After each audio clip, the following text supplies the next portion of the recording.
It's that time of year again. Thumbs are hard at work. Snowbirds are on the look for their next vacation spot. Some are looking for adventure. Others for a place to relax.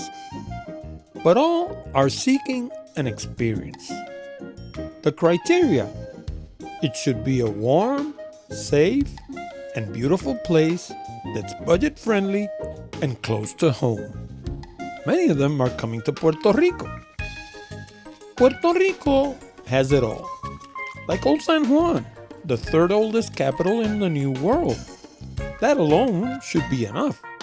But Puerto Rico also has wonderful beaches, the only tropical rainforest in the United States, excellent attractions in every town, great cuisine, nightlife like you won't believe, friendly people, and an average yearly temperature between 80 and 85 degrees Fahrenheit.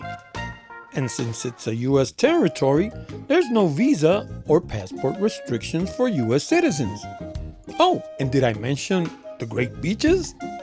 At Puerto Rico by GPS, we cater to adventurous travelers that like to explore places on their own without schedule or location restrictions.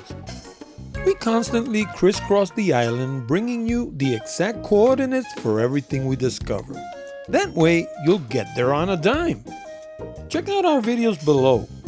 Oh, and welcome to Puerto Rico by GPS.